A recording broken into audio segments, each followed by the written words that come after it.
I think is really maturing into her look and whatever, and she knows exactly what she wants. She knows what works for her. And I think like right now, really do no wrong.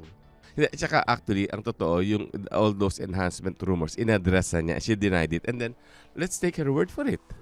Ang importante, maganda siya. The Pod Network Entertainment. Hello everyone and welcome to a lovely edition of Best 10 Bets. Ako po si Butch Francisco and with me is a person who is having a lovely day because of me. Siya ay si Juliet Esguerra, who is the editor-in-chief of Metro Style. Kaya tingnan nyo, parang ang sila yung katimbang. Ayaw niyang aminin that I give him joy. O siya, sige. Sige. Ay, pero in fairness, kanina pa mabait sa akin si Butch eh. Palagi ko uutang to sa akin eh. Oo naman. Sige, ang tama rin. Alam mo naman, anyway. Bigyan naman natin ng proper introduction si Juliet. Yun nga. Ikaw kasi, ginugulo mo. Pero, sandali, excuse me, Juliet. Paano kung ginulo? Di ba meron ba ako sinabing masama from the beginning? Uy, lumana yung bait-bait. Di ba meron ba? It's all good. Uy, mahiya naman tayo kasi kapita-pitagan yung kasama natin ngayon. Siya lang naman yung editor-in-chief ng Metro Style, si Miss Binibining Juliet Esguerra. Magandang hapon ulit sa'yo kasi we had you before. It's a pleasure having you again with us. Yes, and it's good to be back. Ang saya-saya dito. And I also miss Kate. Yeah, so hopefully next time. Ayaw niya sa akin. Alam mo, ayaw niya. Kaya tinaw si Juliet na bumalik eh. At saka katabi ko ulit si Juliet. Ayaw niya na Kate. Kate ko nasa kaman. Pero tinan mo naman, tinernuhan ka naman ni Juliet. Di ba mukha kayong nga, yes. Joke lang yun. Kaya nga nag-umpisa ako sa lovely edition because we are choosing the top 10 lovely young faces in Philippine entertainment 40 below. Yun. So, kasi marami naman talagang magagandang Gloria Romero is 90, pero di ba unfair naman na isali siya kasi parang Hall of Fame na yon. Friends, I will try to speed this up because at the end of yung pag nabigay ko listahan ko at listahan ni Leo, marami kong gustong itanong kay Juliet. Kasi parang, paano ka ba maging cover ng Metro? Sino ba yung mga... Nag-aasam ka maging cover ng Metro? Hindi. No. Actually, itatanong mo kung paano ka magiging cover ng Metro. Papasa ba si Butch? Pwede. Yes. Okay. No. Leo and Butch on Metro. I'm done with those years. Okay. Nagawa, may mga, at mahirap. Kaya nga gusto ko itanong kay Juliet mamaya. Kasi mahirap di ba? Yung uuwi ka ng pagkatapos ng shoot, maliligo ka ng isang oras. Di ba isang oras ka, kasi ang tigas-tigas ng buhok mo. Yes. Kasi dami-dami nilagay na gano'n. Pero mamaya yun, at aalamin din natin kung sino yung, how it was working with the previous cover girls and boys of Metro. Can you help us with that later? Yes, share ko yan mamaya. Share mo yan, kaya abangan nyo yan. Pero ito muna yung aming sa aming listahan ng pinakamagagandang mukha, lovely. At sa akin, number 10, Gabby Garcia. Saan ka naman nahanap? Di ba? Classy and sophisticated. Don't you agree? Yes.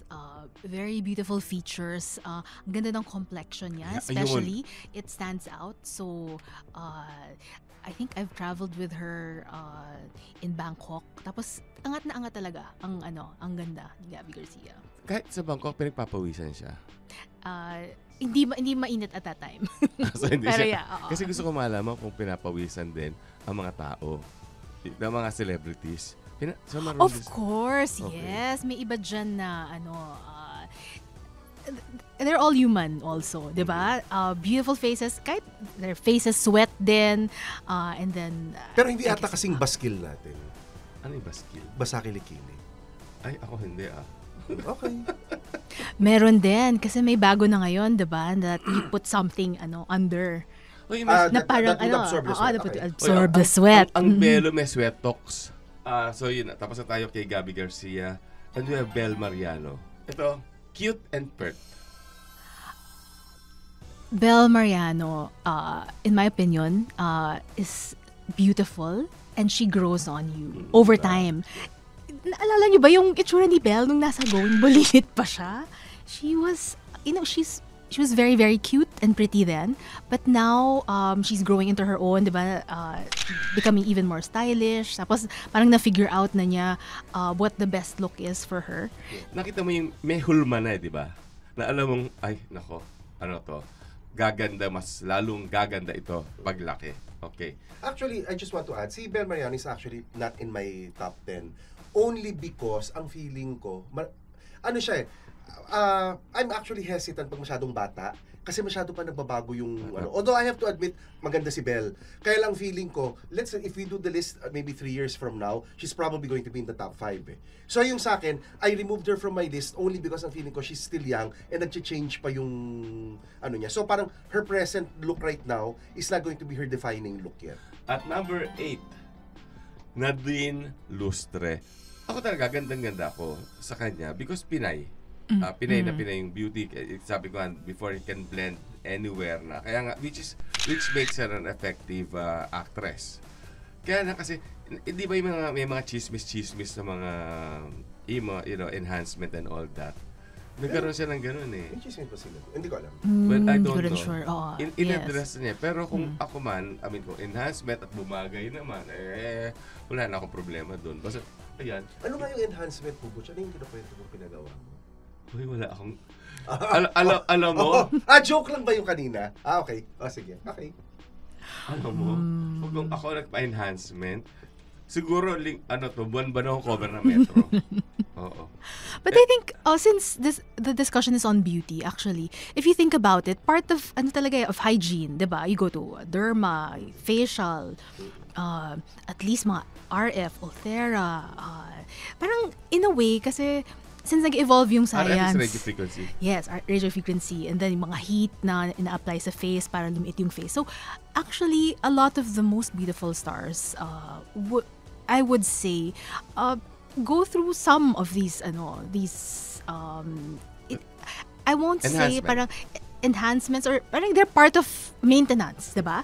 They're part of your like you work out, you eat right, and then you go to your derma. Ano lang naman yan? I guess it's a more sophisticated way of saying na dati gumagamit ka ng sabon na perla sa mukha o kaya di ba naghihilamos ka ng coconut oil. Ganun lang naman yun.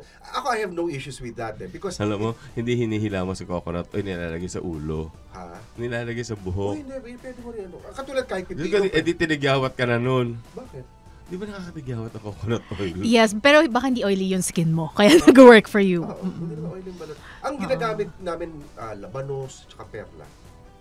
Labanos? Oh, Ang labanos, labanos? Diba? No. My dad used to do that. My dad never had pimples eh. This makes me so sad kasi kung meron kaming labanos nung araw, kinain na lang namin, inulam na lang namin. Kayo, ginagawa niyo beauty product. Bakit? Ang labanos naman, ang slice mo, ang nipis-nipis lang. Kahit Di, na. pagkatapos lang yung natira, di kainin mo. Ay. Hindi yung ginamit mo. Hindi naman yung ginamit mo. Ikaw talaga. So yeah, but you're right. Same siya, parang naghihilod ka before you exfoliate, diba? Okay. And kami bato lang. for your hair, aloe vera. So yan. So ngayon lang kasi maraming new technologies, maraming treatments and so on. So it's all over. But You do what nature offers. Okay. Paglaki kang Maynila, kagaya ko, pagtiisan mo na lang ang pollution ng Metro Manila. So, wala na, kahit ano gawin mo. Okay. Teka, one last question lang. Bakit yung Angelina Jolie lips, di ba sinasaksak yun? Sa iyong forecast, hanggang kailan magtatagal yung uso na yan? itong lip filler kasi, it's a sign of youth, diba? If your lips are full. Yes. So, diba, as women age, nawawala yung collagen. So, usually mas numinipis yung lips. So, if you plump up your lips, whether through injectables or yung meron yung nilalagay sa lip para mag-sting siya, tapos parang lumalaki siya, you look younger. So that's the idea behind it. So si Angelina Jolie natural eh. Huwag mo lang susobra. Kasi kung di mo ka nababaga yung uso mo. Hindi kasi yung tama ka nga. Iba nga kasi parang sumasob, di ba? Parang mukha na namumusarga. Di ba Tagalog yun? Ay, namumusarga. Beast ang lips, yung parang namamagana. Tapos pag hindi na uso, paano ipapuncture? Hindi naman, nagfe-fade naman siya. Wala Hindi naman yung pangmata. Kung botox nga, after a few months, nawawala eh. Lahat naman ang itinuturok mo, nawawala eh. Back to Nadine lang. Actually, I find Nadine so beautiful, especially when she's not wearing makeup. Yeah. And nakita natin yon when she was in Siargao during the pandemic. Kasi mga photos niya, parang fresh from the beach and so Yes. on. So I think that's really one of her best looks. Yung parang to be part of nature, very what's the term? Clean beauty yung term that she's been espousing. Tsaka actually, ang totoo, yung all those enhancement rumors, inaddressa niya, she denied it. And then, let's take her word for it. But ang importante, maganda siya. Kung ano man ang, di ba? Ang ganda pa rin ng... At saka talaga, di ba? Ang babae naman... Tsaka maganda siya kahit walang makeup. Oo, yun na, isa pa yun. Ang babae kasi, kapag ka nagkakaedad, yung nagmamature, mas gumaganda, di ba? Yes. Parang sumasabay sila din sa ganun. Okay, at number 7, Faith Da Silva. Hindi siya, of course, hindi siya leveling. Aminin natin, no? Kasi relatively bago-bago pa siya, no?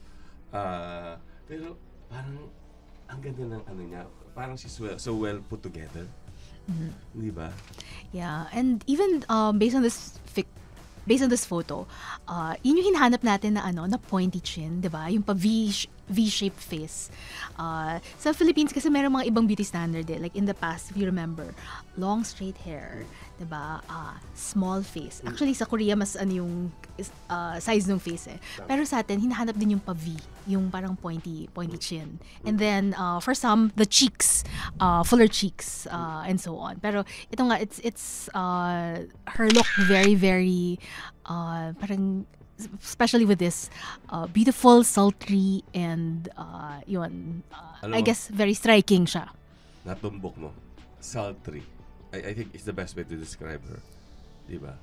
So, kasi parang naghuhumayaw yung sex appeal. Di ba? Without going beyond the bounds of decency pa rin, di ba? That's right. Okay. Yeah. At number 6 ako, you will agree with me. Bianca Umali. Ito, kasi yung complexion niya eh. Di ba? At saka parang lahat yata ng features niya perfect.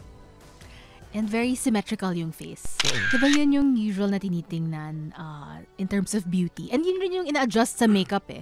Yung adjust mo ng konti, yung isang eye mas maliit and so on. So you use makeup to enhance that. Kasi wala naman talaga may pantay na mata, di ba? Oo. Yes. So, anyway, and then after Bianca Umali at number 5, Catherine Bernardo. Ito talaga sa akin, the best Pinay beauty ever. At saka siya, lumulusot siya kahit wala makeup. Na maganda pa rin. Yes. Diba? Kasi nga, hindi siya tisay na kailang, hindi siya mukhang maputla.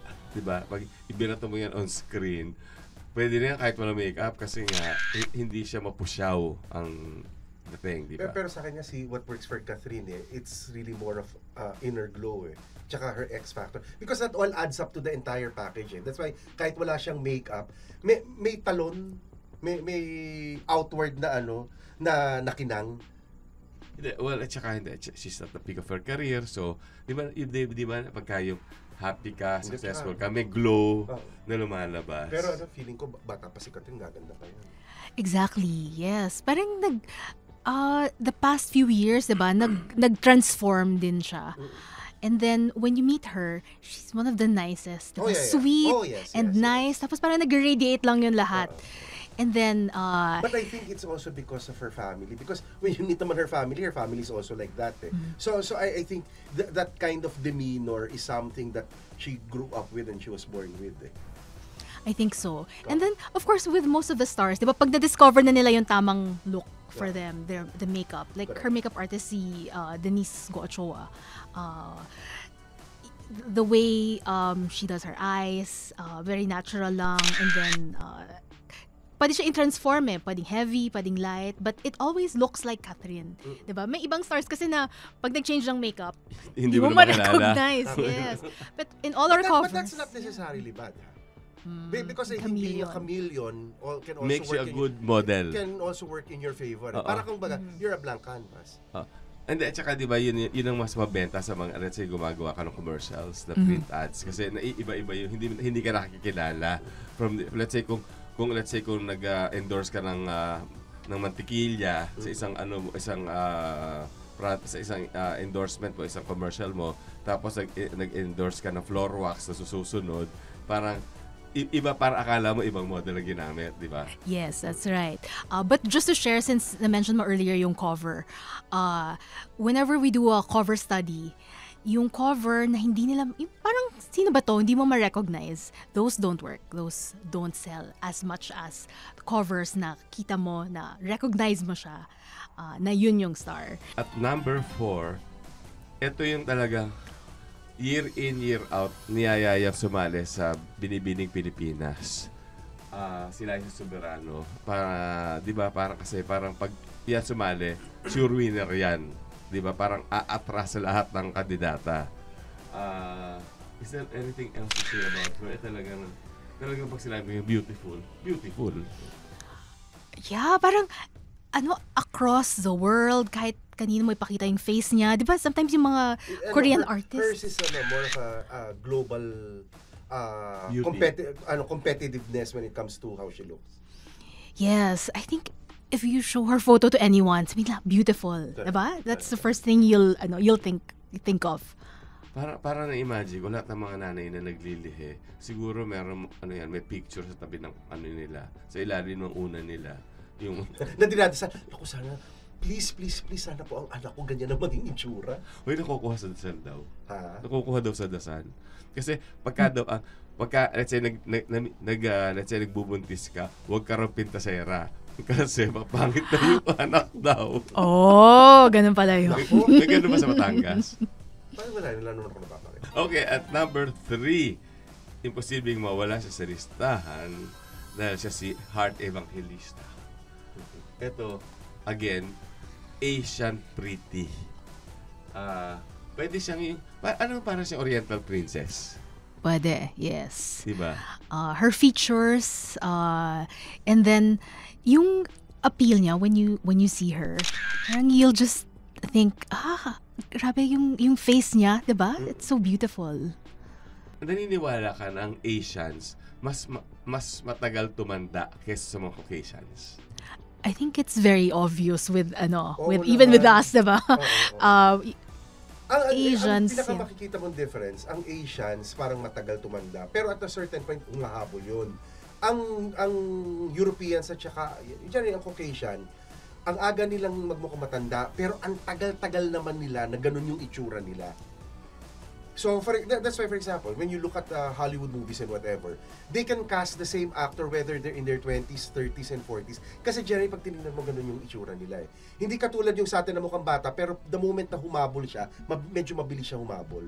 Si Heart, siguro kung 70 years old, baka pwedeng ganyan pa rin itsura niya. Of course, may visible signs of aging. I mean, it's just natural. No matter how you, So, problema na yun. Doc Ivy, yun. At number 2. Christine Hermosa.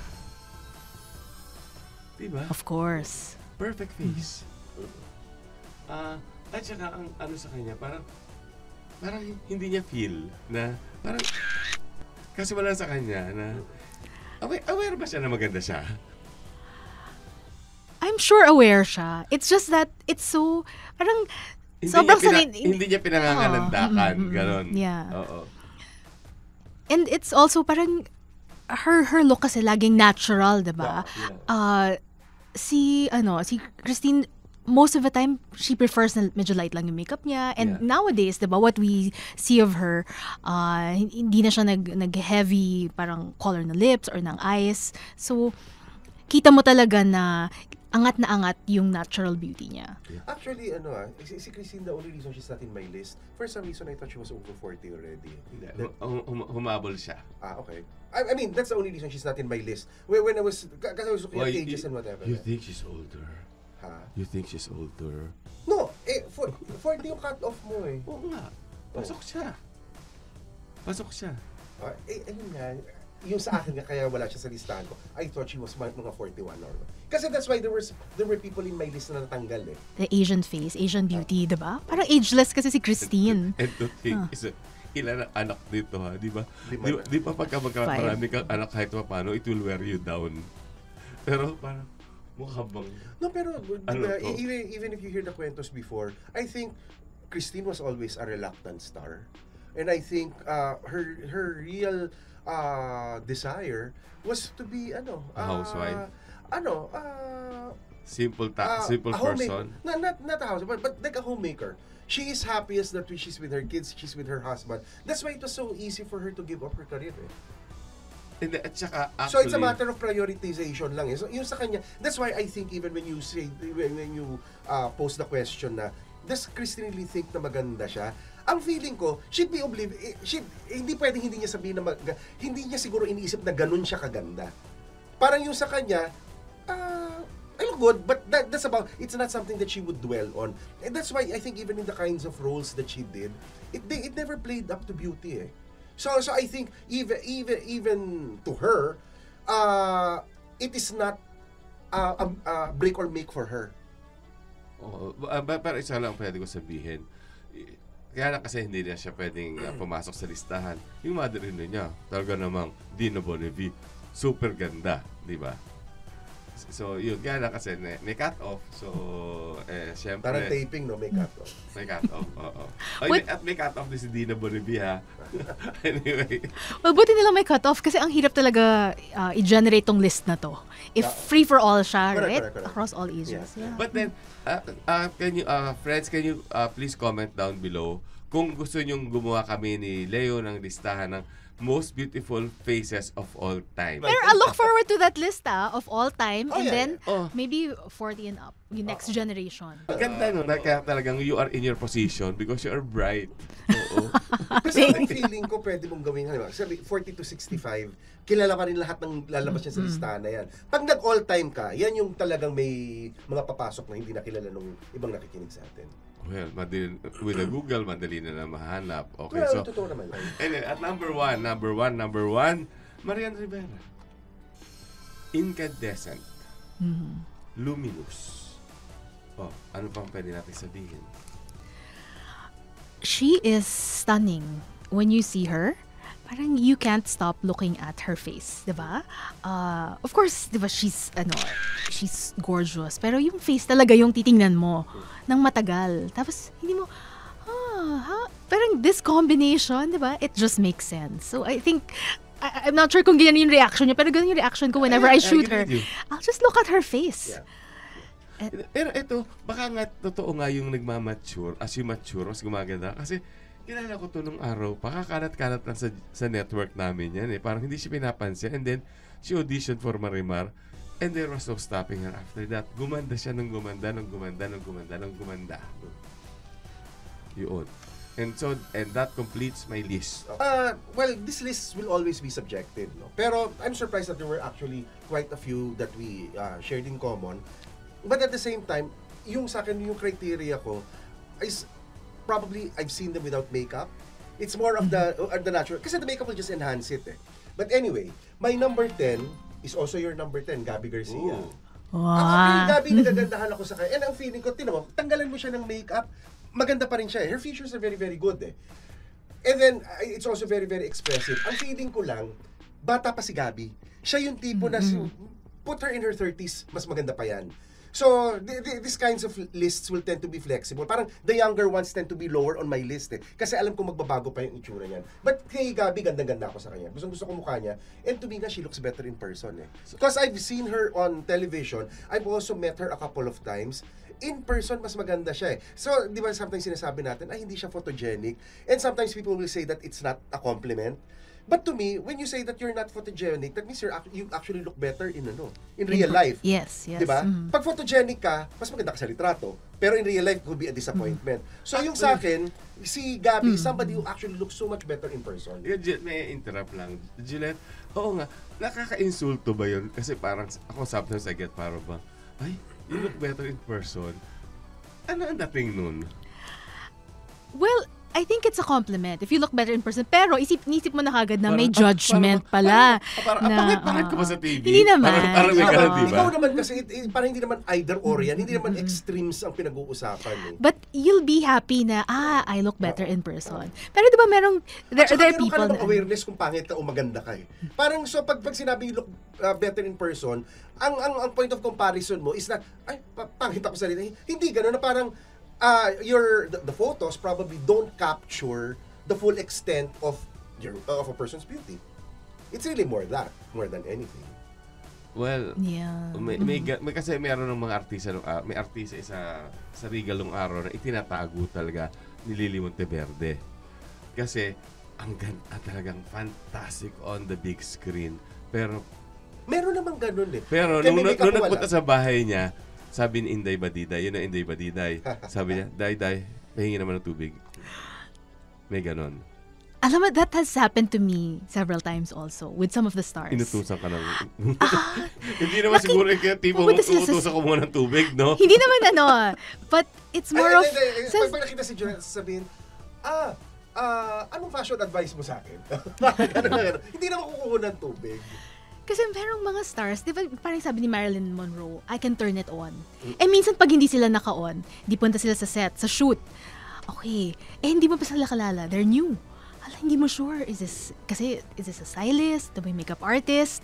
Hindi, sila pala yung star, pero pumasok sila. Malaman mo lang kasi bineso nila lahat ng tao. Correct. But remember, that's why the rationale even before was, and this is Hollywood and local, pag artista ka, the moment na lumabas ka ng bahay, nakaproject ka. Ngayon lang naman nag-uso na, di lumabas ka, nakapambahay ka. Pero dati, ang mindset talaga, artista ka, kahit hindi sa big screen ka nakikita, kahit nasa grocery ka lang o nasa restaurant ka, mukha ka pa rin dapat na artista. Pero I'm sure kay Juliet, pag nakita to ng mga celebrities, alam agad niya siya yung amo. Siya yung EIC. Yeah. Okay. My number 9, Sue Ramirez. To me, Sue Ramirez is a modern beauty. She may not be a beauty in the classic sense, pero pag tinignan mo ang mukha ni Sue, it's a very contemporary, modern look. So sometimes, when I was doing my list, I was kind of juggling. Kasi, am I looking for something that's classic or something that's modern? Kasi like, maybe my personal preference would be a more classic look. Somebody na turn of the century, damitan mo, magandang-maganda pa rin. Pero, you have to admit, lalo na, there's 120 million Filipinos right now. Yung marami doon hindi na rin magre-resonate eh. There really is a modern look. And I think si Sue, lalo pa she's so bubbly and she's so alive and she's so perky. She captures it eh. Mata pa ng dessert na. I've actually never met her in person. I mean, we've crossed paths and whatever. Pero ako pag alam mo dumadaan si Sue, ako tinitingnan ko lang siya. Ganda-ganda ako sa kanya eh. And you're right in your assessment. It's a contemporary look. Yeah. It's unique. Yes. And then parang you're just drawn Yeah. to her. Yeah. Parang it's hard to explain kasi Yeah. it's not And she's only in her mid-20s, so alam mo na, pa siya, mas mag-blossom pa siya. Number 8 ko is the same as yours, Nadine Lustre. Okay. I think, tama yung sinabi niyo kanina eh. Si Nadine is very Filipino, yung pagkamorena niya. Pero ang ko lang, medyo napapayatan ako sa kanya ngayon, sa mukha niya. Kasi lumubog yung cheekbones niya. I kinda like her with a little more meat. Pero si Nadine, siya talaga, walang makeup maganda. We have to admit it rin naman. Pagpayat ka, nakakatanda ng itsura eh. Generally, kahit naman halimbawa, senior citizen, ako, I'm a senior citizen. People don't think that I'm my age. Pero can you imagine if I was maybe 30 pounds lighter, and I look gone, I will look like I'm old. But pag may laman ka, nakakatulong yun dun. That's why ang mga Asians, pag nakikita mo sila, generally naman ang Asians have fuller features eh. And I think that really helps make them look younger. As opposed to Caucasians who tend to look more gone. Kaya sila matanda. Kaya mas fuller ang Asia kasi we eat rice. Hindi na naman. I think sa Bakit? sa shape talaga. Well, I think that's really genetics. It's not just the rice. Okay, anyway. My number 7, Catherine Bernardo. And to me, that's what Catherine is really at the prime of her career right now. And I think what's really working for Catherine also is aside from the fact na siya rin yung sa pagkabata, nakita mo na, I feel similar to Bel Mariano eh. Yung pag nakita mo nung bata, sabi mo, malaki pa yung pupuntahan nito. Ang difference, si Bel mas bata eh. Si Catherine, I think is really maturing into her look and whatever, and she knows exactly what she wants. She knows what works for her. And I think like right now, Catherine can really do no wrong. Especially when it comes to how she projects herself. Alam niya eh, whether it was the Bench Fashion Show or any of her billboards, di ba parang ginagawa niyang Instagram nga ngayon ng EDSA. Di ba? Tapos, and you would see her, it's like different looks of Catherine, pero maganda siya dun sa lahat. She knows what works for her. Pero yes, very beautiful. But then nag-transform din siya, gusto diba? tinitingnan mo pa niya. Once ko lang naman siya nakita actually. And parang, sabi ko, sino to? Wow. Pero you can see it naman kasi when you look at, she looks like her sister Kay. She also looks like her mom. So alam mo, genetics plays into that also eh. Okay. Ang susunod ko dyan, yung kasama niya sa Mara Clara, si Julia Montes. Ang feeling ko kasi, and si Julia, ang difference, si Catherine nung bata, nakita ko, ang feeling ko, paganda siya. Si Julia, bata pa lang, parang ang ganda-ganda. And what you're hoping is, sana ito yung ganda na magtatagal. Kasi di ba meron, ang ganda nga nung bata, nung tumanda, ay bakit anong nangyari? Pero si Julia, as she matures and whatnot, nandun pa rin eh. Tapos she has a whimsical, playful look to her. So I think even as an actress, that will work to her favor eh. She could do more diverse roles also. And she's also a very nice person. Ako, I really like Julia.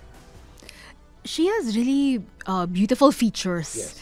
I think I'm not sure if it worked for her or against her.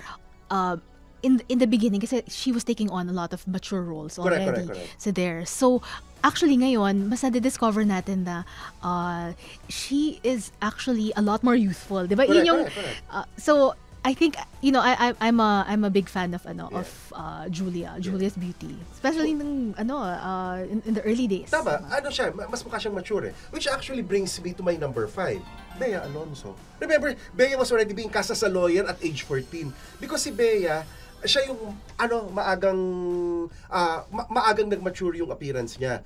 Pero si Bea, yun yung sinasabi ko na medyo may pagkakamilyon ng look niya. Baguhin mong makeup niya, magbabago itsura niya eh. Hindi katulad ng iba na you can still say that it's them. Si Bea reminds me actually of Jennifer Jason Leigh. Na pag si Jennifer Jason Leigh, minake-upan mo ng iba, pwedeng magwa 180 degrees yung itsura niya eh. And I think si Bea ganun because if you look at her, even her features, they're easy to play around with. It's not like say an Angelina Jolie that would have pouty lips or yung angulado ang cheekbones. Hindi mo masyadong magagalaw yung mga yun eh kasi nandun na yun eh. Ang lahat na magpo-prosthetics ka. Pero yung kay Bea, ang canvas niya magandang laruin. At saka si Bea gumaganda rin as she's getting older. And si Bea, yun yung tipong parang 20 years na ata yung karir niya, hindi nagbabago itsura niya. From 14 up to being in her 30s. Di ba? Ganyan pa rin ang itsura. Maybe the difference is a little baby fat, less. But generally, her face looks the same. Considering the fact ang daming stress sa buhay niya ngayon. Wow. But what's interesting about Bea, kasi we've had her on the cover multiple times. So, I agree. There was a time na shoot namin siya, disheveled hair. I think she was parang almost ash blonde at that time. We had that cover with her. Tapos ibang-iba talaga yung look niya. And especially since si Bea, she plays around with her hair color. So, kaya niyang i-transform yan. And it's because of her features. Kaya ng ko sa kanya eh. And that's why to me, you were saying kasi earlier that for example, somebody who's not recognizable will not work in a magazine. Pero ang feeling ko, if it's a recognizable name that can play around with her looks, I think it makes for a more diverse or a more dynamic model. Pero kasi kilala mo siya, as opposed to somebody who's totally not Remember the age of the supermodels? Whether it was Naomi Campbell o Linda Evangelista, di ba sila, kung paglaruan talaga nila yung mga itsura nila, sina Christy Turlington, di ba? From one photographer to another, from one fashion house to another, they can overhaul their look with makeup, with hair, and whatever playfulness they have. Yeah. Diba? And in terms of the covers naman, it's important for us to show the transformation din lagi, to excite everyone. So, dapat medyo na-recognize mo, pero you elevate it. And then there's that transformation na matutuwa ka na, pwede pala silang ganito. Mas malaro. My number 4, Maha Salvador. Kay Maha, si Maha nakita ko na walang makeup yan tapos sabi ko nga, ganda-ganda nga niya magbuntis ngayon Pero kay Maha, ever since, gandang-ganda ako sa kanya. And she's a Filipino beauty, even if her features are a little more, can be a little more exotic. Pero si Maha rin is somebody na habang nagmamature, gumaganda. Mas nagkaka-character, mas alam niya kung ano yung gagawin niya sa sarili niya. Si Maha, we've had her on the cover several times din. It's hard to pinpoint talaga what makes her stunning. Yes. But then Yeah, she has, that's true. diba? She has You can't something. really, parang hihimayin mo, pero parang tama ba yung paghimay ko? So, Pero pag kumbaga, tinignan mo, X-factor lang talaga. May X factor kasi na malakas. pagkausap mo kasi siya, she's very chill, 'di ba? Oo. So she doesn't move like yung Oo. yung usual na artista Oo. na medyo guarded.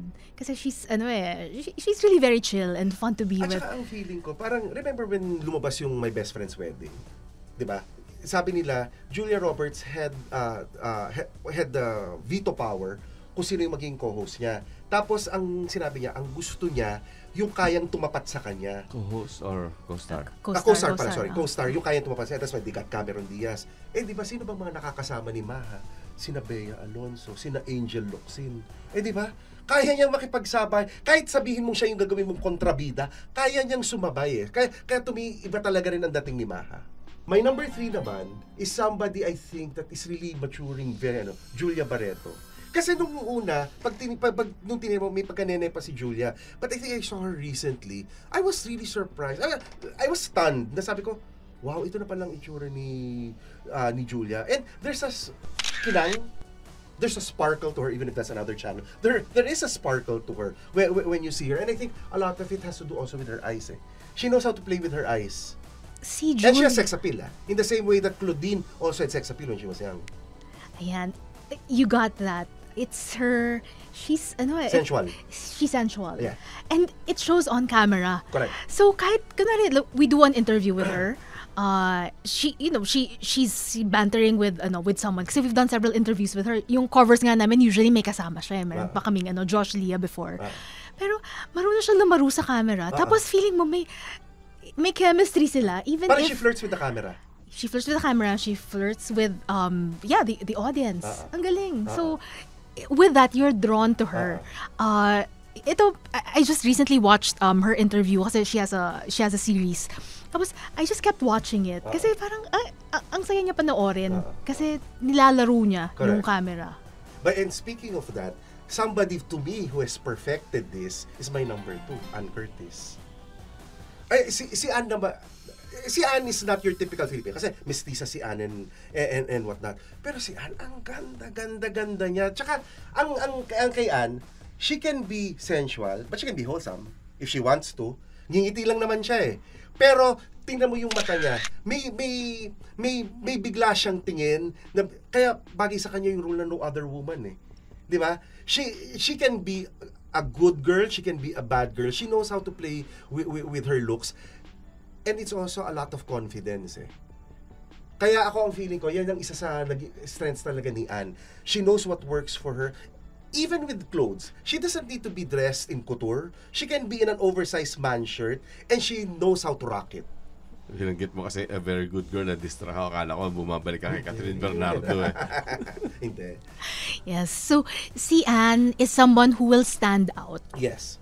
just by being herself. Just by being herself. And considering na hindi katangkaran. Correct. Pero ang maganda naman kay Ann, she's very proportioned. So in fact, pag si Ann walang katabi, you might actually think that she's taller.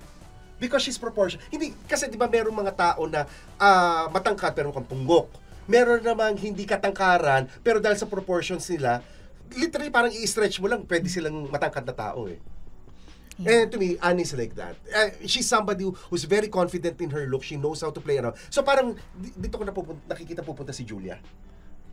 Diyosa. Di ba? Yes. Hindi, Diyos ang I ganda. think yung sinasabi mo, matangkad, pero hindi nga proportion yung katawan. Parang, meron kasi ibang tao na mas mahaba ang torso kaysa sa legs. Di ba?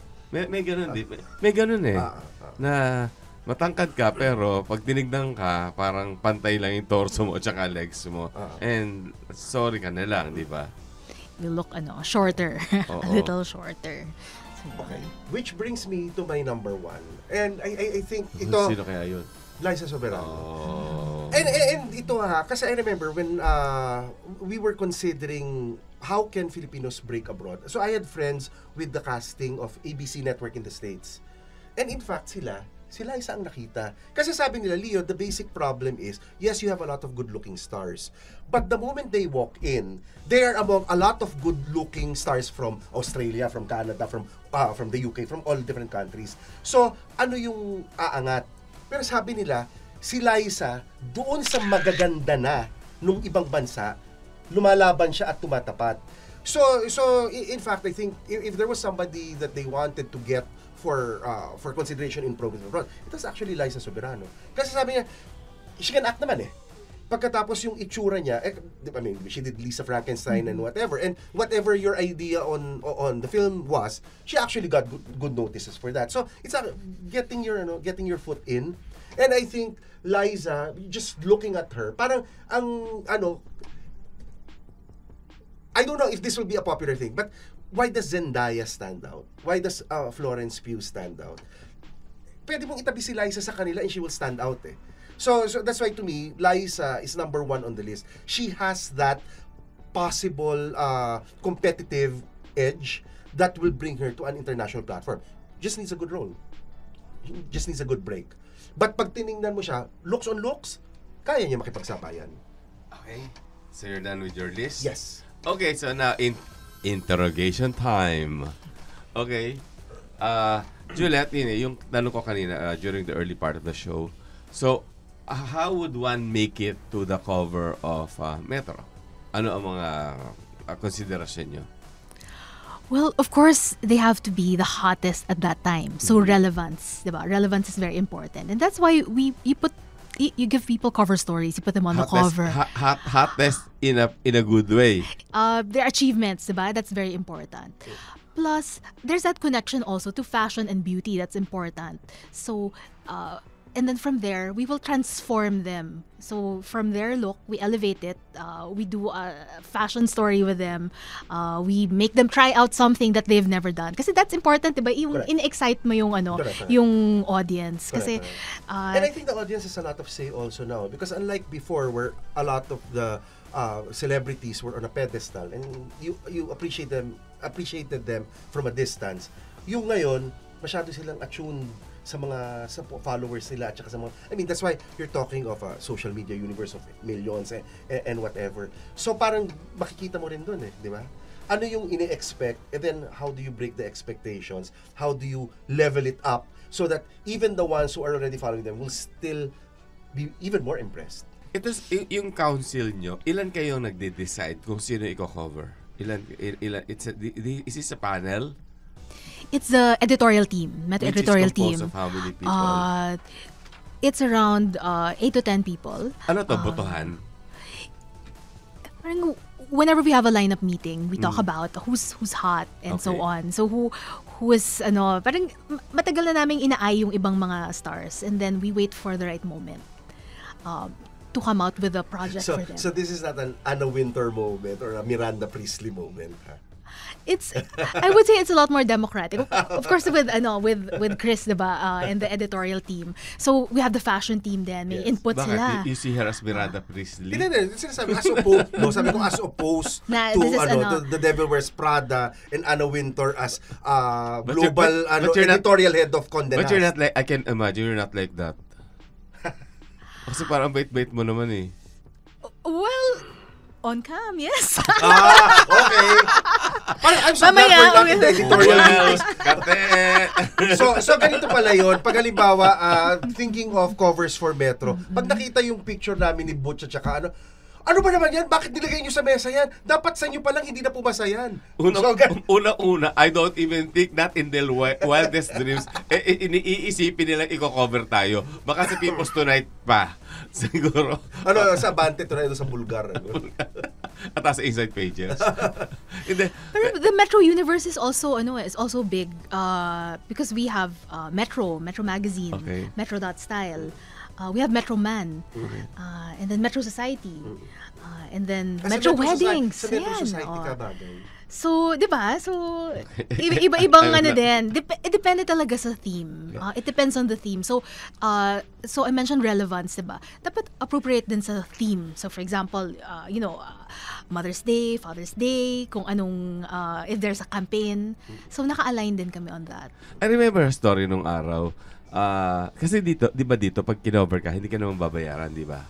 Sa Philippines, yes. Sa Philippines hindi. Kasi I remember there was a story before, si Amparo Muñoz, hindi mo kilala si Google na naman, Amparo Muñoz was a Miss Universe.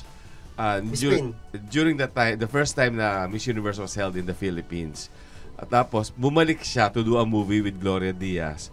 Kino-cover siya ng isang magazine, naniningil siya.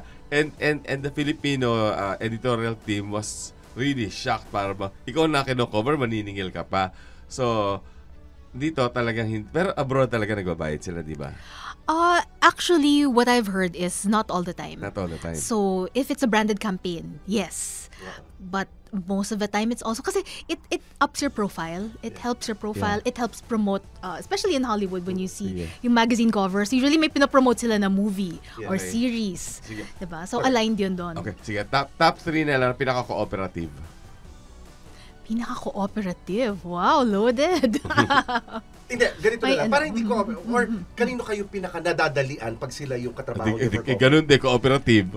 Oo, hindi. Pero mas maganda naman pakinggan. Kasi pag pinaka-nadadalian, pwedeng ang interpretasyon mo doon swak or align yung gusto nila. So, there's not really that much question. As opposed to somebody na hindi masyadong polar opposites yung iniisip nyo. Talaga, ginagawa mo intriga. Sinabi ko na, kasi ganun din naman yung tinanong ko eh. Oh, sige. Okay. So I would say, kasi the hardest really is bringing stars to international schedule. destinations. Yeah. Doon mo talaga makikita how easy it is to work with them. And I would say, like right now, we just took her to Seoul, Belle Mariano. Really, really very easy Si to Bella, work pag with. nakita mo, mukha naman madaling katrabaho si Bella. Yes. So yan. Kasi iniisip ko, baka mamaya talagang, biglang irereklamo nyo kasi dinala niyo yung artista sa Antarctica in a two-piece bikini. Wala namang ganon. Siya magre-reklamo Wala talaga mga yun. ginagawang ganon. Magre-reklamo talaga yun. But we're keeping tabs on Antarctica. Who knows, diba? Baka meron tayong pwedeng dalhin dyan. Kasi Yun. yung experience, yung may little experience, no? Parang mga minsan natatakot ako sa kulay na ipasusuot. May mga ganun kayo. Naka-experience kayo. Actually, in ganun? terms of colors, hindi masyado. Wala. Oo. Pero ang feeling ko naman, not unless you feel strongly about it. Kasi generally naman, lalo na if you're going to be in a spread or on the cover, I don't think they will put you in something that will not make you look good to begin with. Maybe you don't think that you would look good in that color. But I think from their perspective, because magazines are out to sell issues eh. They want to be well-reviewed and whatever. What would be the possible reason to make you look bad or gaudy on the cover? It's Yeah. like career suicide eh. Yeah. Naka-experience ako, pero nagsusuot ako ng sarong na yung Galit sa'yo. waist down. Galit sa'yo. Waist down. I refused. Hindi, nag-cooperate ako pero talagang inaano ko Ano talaga. magazine yun? Basta ginawa ko ng paraan. DIY? Tik-tik. hindi rin niya alam kung ano yung tik-tik. Alam ko yung tik-tik. The key there naman is ask for options. May options ba kayo? So yun. Yeah. Don't say no. Kasi iba-iba rin ng personality That's sa true. shoot, diba? And sometimes there are artists who don't like a particular color. Even if you might think Yes. that it will look good on them. But as far as they're concerned, no. That's not the color for me. Usually it's the cut eh. The cut that's more particular for them. So parang if it makes them look short or makes them look big, yan, di ba? Yan yung mga ina-avoid Well, that's natin. true. At saka syempre, di ba, hindi naman lahat sa kanila walang angulo eh. Di ba? May mga artista naman kasi kahit anong angulo maganda. Pero meron din yung iba, alam nila kung ano yung angulo nila. Alam nila kung anong babagay na tabas ng damit o ng kulay pag umangulo sila. So, naka-encounter kayo ng ganon? Of course, yes. And as Sino?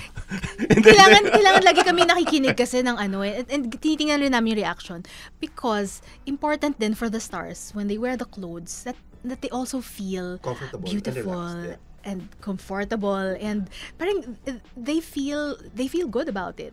Tama. Which brings me to my other two girls. Diba you ask me for sinong Okay. mga cover girls ang So Belle is one, so the Belle's other one. two? The other two actually are fashion muses. Kasi alam nila laruin Ann Curtis and Heart Evangelista. Kasi interested talaga sila sa fashion. So, Correct. pagdalhin mo yung mga clothes sa kanila, they're excited, they play around with it. So, we get that energy also from them that we want to dress them. Oh, tsaka kasi I think they know what looks good on them. So, they can afford to be playful with their look. Wala na kasi sa akin kasi they don't even hindi it's not a matter of yung clothes kasi madalas yun sa akin walang clothes. Hindi, mas madalas walang clothes. Iba rin yan. Oo naman. Yan pala yung popular sa'yo. We just shot our, and we're releasing it also in Metro Body. So, yan. Ayan, So, si Butch so Metro Body! Si Butch That- Metro Body! That bad na to. kaya naalala ko, ayan. So, hindi yun lang ang to. Pero otherwise, Metro Body. Oh, iba rin yun. Iba rin, conversation. Maraming click. Gamitin mo clickbait. Pagkatapos, ang pinaka-cover nyo, si Butch Francisco, Inatanga. done that. Oh, okay. Okay. Okay. So pare-research Pictures, natin. Hoy, pictures, Leo. please. Insert. Leo, wag mo ako pinagtahatakot sa mga ganyang bagay para lahat yan pagdaanan ko na. Okay. Ay. Kaya lang kasi, ako talaga, marunong ako. Kasi ako, pag gumawa ako ng krimen, malinis. Alam ko, paano So, krimen talaga. Oo. Okay. Marunong ako maglinis ng krimen. Kaya ang iba, hindi mo na mahahanap. Especially that time, hindi pa uso yung mga hindi pa uso yung mga yung cyberspace. So, madali mo pang itago or sunugin ang So, ang mga ibig ayaw sabihin mo. ni Butch, meron siyang mga Betamax at saka mga VHS na floating na ganun yung suot niya. Wala naman Betamax. Ano na naman? Naka-transparent. So, Naka-transparency magazines. naman. Okay. Hindi nila alam kung ano yung transparency. Ikaw alam mo ba kung ano yung Yes, transparency? Yeah. Anyway, with that, maraming salamat for all your insights. Ang daming mga itulong. And it's always fun to have Juliet because, syempre, we have our own subjective calls and whatever, but she adds a very professional insight to the things that we say. Again, maraming salamat kay Gillette Esguera, Editor-in-Chief of Metro Style. Syempre, Leo, maraming salamat. Uy, ngayon lang siya nagpa-thank you sa akin. Okay. And this is Butch Di Francisco. kailangan ka talaga, no? Oh, actually. And this is Butch Francisco. I hope you had a lovely time watching Best 10 Bets. Yes. The opinions of podcast creators, hosts, and guests are not necessarily reflective of the official stance of the Pod Network Entertainment, its hosts, or other network programs. The content created by the people behind the podcast is personal and not meant to harm any religion, ethnicity, group, organization, company, or individual.